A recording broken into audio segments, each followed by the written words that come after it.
So I think that's one of the reasons we love to be this healing. It's a beautiful experience because we are in that moment. We are in the present moment. Yeah, I would agree. I also think of healing as facilitating, and the act of healing is a healing act as well.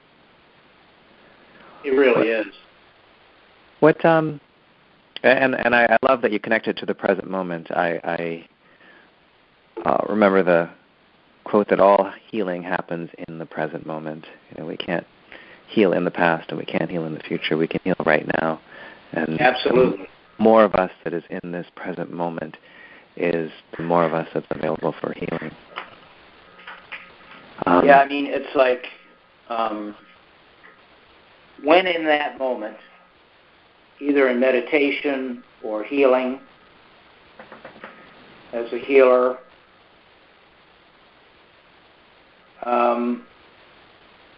it's that feeling of the heart opening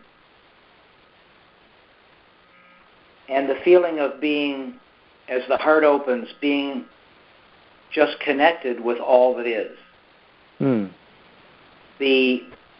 It's almost like our being, our energy, our heart is embracing all that is. And as that heart opens, as our heart opens during healing, receiving healing, meditation, whatever it is, as that heart opens, it's like that attunement in the present moment, allowing us release whatever doesn't serve our highest and best good, and the ability to take on whatever we need for our highest and best good. So it's like this release,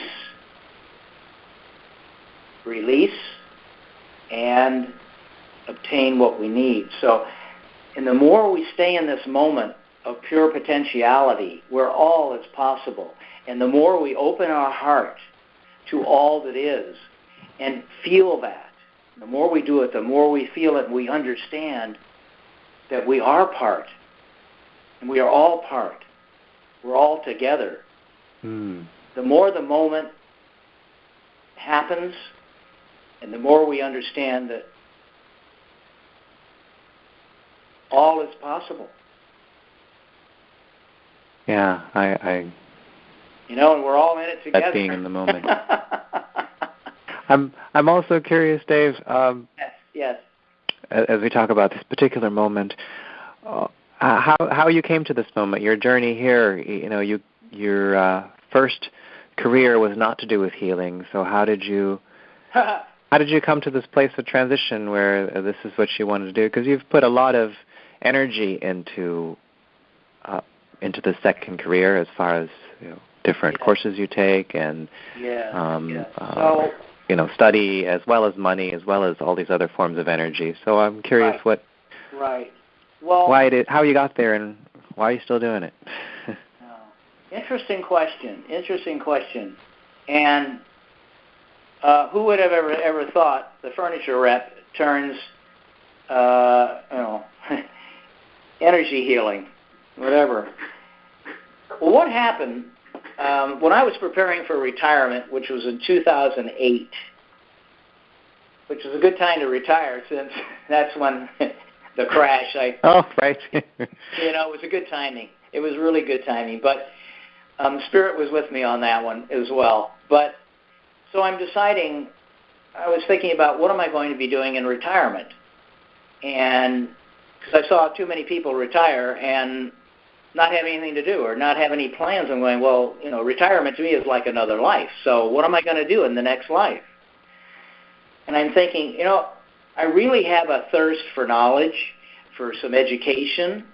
I've been working hard, traveling a lot.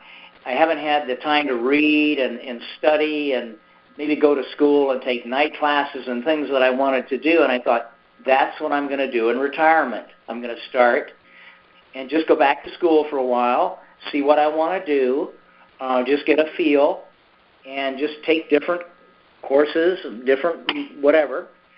And Well, at that time, then I was becoming more involved with Unity, with the Unity Church here in Naples, and they happened to have an SEE program, which is the Spiritual Education and Enrichment Program.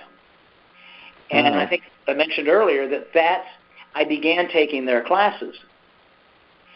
And as I took their classes, I thought, well, gee, this is like school. I mean, he had a huge metaphysics class that lasted, many, many parts, but just different classes. And actually, I got so ingrained in that, just so wrapped up in it, that I went on to take 250 hours, certified 250 hours of the SE training, qualifying me to be a licensed teacher with Unity.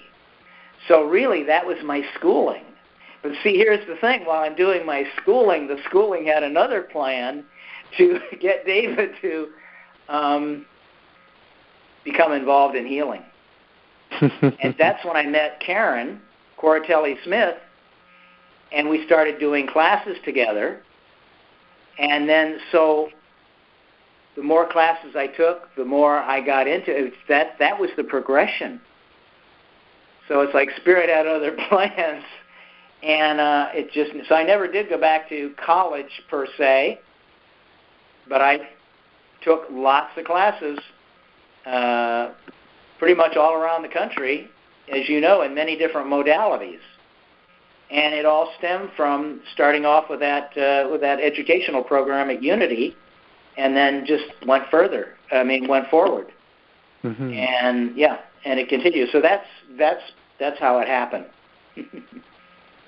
And what drives you to keep doing different work? Yeah, it's a good question. As I just said, that experience of being attuned with a creative source in that moment, in that present moment, is absolutely beautiful. And to not only be able to experience that moment, but to know that that moment is also contributing, is helping someone else, is so big. Because my mentality right now is service to others. And at this point, it's like, okay, we can be service to ourselves or we can be service to others. I've chosen to be service to others. So whatever I do in my life, I want it to be in some way helpful to others, serving others. So what a beautiful way to do it is the healing work. And the more I get into it, the more aspects, the more I can help people on different levels. Now, I just described the NFSH work, the Healing Trust work, but we also, Karen and I teach Theta Healing, which is also an attunement with Source, but it's more about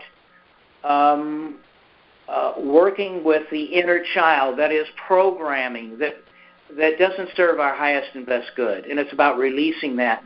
And through that work, I've seen amazing, amazing results, like instantly, from people dropping beliefs that did not serve them and being able to instill a new belief.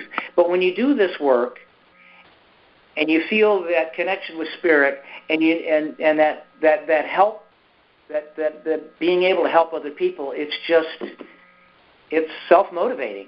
Why wouldn't it be, right? Right. Yeah. So that's why I've taken all these different modalities, and each has its own place, and it's really, really fun. And I'm just so thankful that I was led in this direction and that I've been able to do this. Yeah. And and part of it, Karen and I, we teach the work. We have classes coming up. Matter of fact, in 2 weeks, December 8th and 9th, we're teaching a level 1 of our healing of our National Federation of Spiritual Healing Work, the Healing Trust, and that reminds me that anyone. I guess one other thing that comes up to me as you talk about the classes for healing. Yeah. I always think about my medical training, all the different things I had to learn, and how hard it was to listen to the heart and listen for murmurs, or even just to find the pulse sometimes. And a lot of it is just sensitivity and training and repetition. And as far as the classes that you teach, then, are there any requirements or any special things that, I think there's a belief that I've heard that for healers that you're just born into it, and I think you've already proven that's not true. You weren't born into healing, right. but also I think we all find our path, and when we find something that gives us passion, we devote energy into it, and when we devote energy into it, we we develop our skills. Absolutely, Joel. Absolutely. I mean, we say that in our teachings, that anyone that has the desire to be a healer can be a healer. Mm-hmm. And if that's your desire, you can learn the technique. Because remember, the technique that we're teaching, especially in the Healing Trust, is about channeling. So it's about developing, like you say, what really the class, what we're saying is anyone can do it, but you need to develop the sensitivities like you're talking about. You need to develop the attunement because it's channeling. So what we're teaching you is how to attune with that source, how to maintain the attunement and allow that energy to flow through. And through repetition, as you said, and through practice, with the desire to do it, anyone can really do the work. That's what's so beautiful about it. And the other piece of this work that I think is really important, that I see in things like Tai Chi as well, and other modalities, even in medicine, we have internships.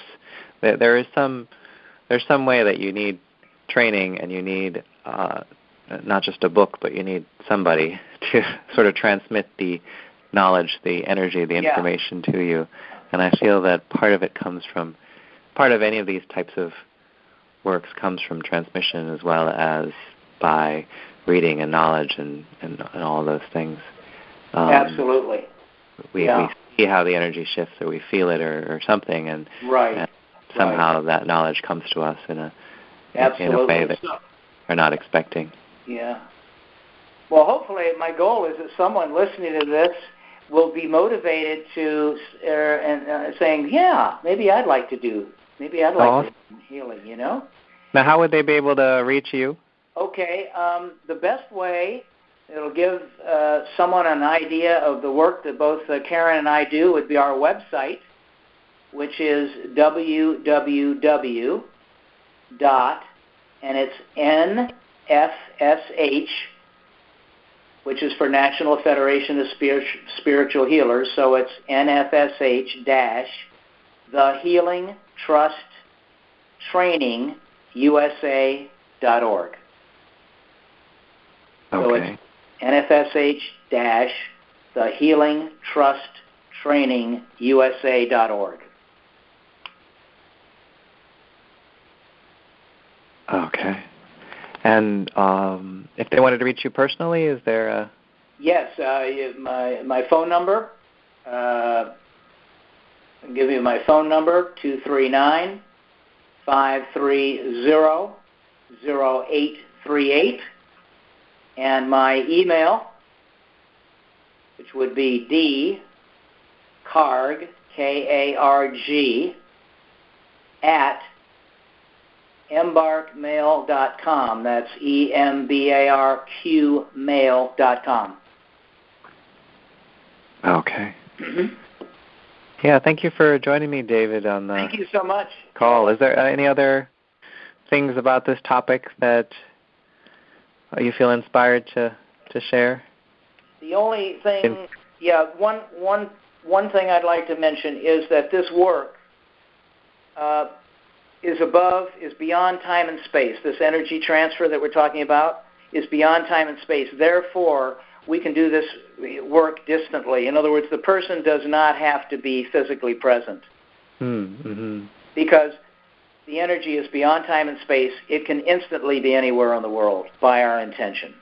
So distant healing is really part of this, so that we can do this healing anywhere. And I do quite a bit of healing on the phone, quite a few sessions on the phone. It's very, very effective. Mm-hmm. Yeah, that's... I like to... Yeah. I like to remind people when they think about that, we don't need someone to be right here when we pray for them, and praying is a powerful form of healing. Yeah, really, healing is just a form of prayer, right? Powerful prayer. Right. In a sense, yes, absolutely. Good. Mm-hmm. So, yeah, thank you for that last point, and thank you for all your wisdom on spiritual healing today. Sure. And for everyone else out there, I want to thank them for tuning in to the Living the Present Moment study group, and find us online at livingthepresentmoment.com. That's livingthepresentmoment.com/study group.